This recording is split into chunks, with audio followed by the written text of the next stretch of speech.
तुम्ही लोक मला माहिती तुम्ही लोक बरेच असणार आणि मी ब्लॉग काढायचं कारण हा होता की मी या हॉस्पिटलमध्ये कशी ट्रीटमेंट देतात, कशा पद्धतीने ट्रीटमेंट देतात आणि इथं फॅसिलिटी काय आहे. ते इथली पहिली फॅसिलिटी मी तुम्हाला सांगतो की इथं जेवण नाश्ता खूपच चांगला येतो पेशंटला आणि मावशी लोक पण खूपच चांगले इकडले आणि नर्स पण खूपच चांगले, डॉक्टर पण खूपच चांगले आणि हे हॉस्पिटल आहे आणि हा वॉर्ड 25 आहे आणि माझा नंबर 14 आहे. 14 नंबरवरती म्हणजे हा बेड आहे आणि इकडली फॅसिलिटी तर मी तुम्हाला सांगितलीच. आता मी इकडली ट्रीटमेंट कशी करतात ते सांगतो. जर तुम्हाला कसलाही प्रॉब्लेम असेल म्हणजे ब्रेनचा, आईसचा, तो कसाही एक्सेट्रा कसाही प्रॉब्लेम असो, त्याचे वेगवेगळे डॉक्टर येतात, बाहेर गावातून डॉक्टर येतात आणि ट्रीटमेंट करतात. जर तुम्हाला यायचं असेल तर तुम्ही येऊ शकतात परेलमध्ये.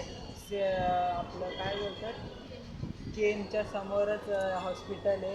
तर तुम्हाला यायचं असेल तर तुम्ही येऊ शकतात परेलमध्ये आणि सायन्सच्या समोरच हॉस्पिटल, तर तुम्ही येऊ शकतात.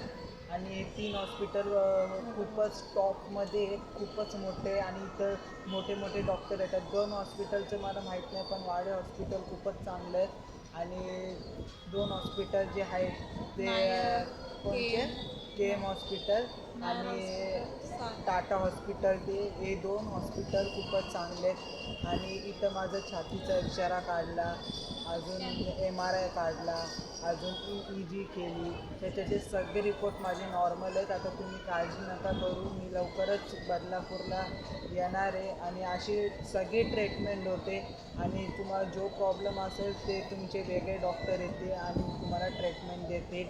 आमचे वेगळे डॉक्टर आहे. आमचा ब्रेनचा प्रॉब्लेम होता तर त्यांनी ब्रेनच्या डॉक्टरला बोलवलेलं, तर त्यांनी पण खूपच चांगली ट्रीटमेंट केली आणि असे या हॉस्पिटलमध्ये फॅसिलिटी पण खूपच चांगली आणि ट्रीटमेंट पण खूपच चांगले. तुमची ट्रीटमेंट पण इथं खूपच चांगली होईल आणि भेटूया नेक्स्ट ब्लॉगमध्ये. तोपर्यंत बाय.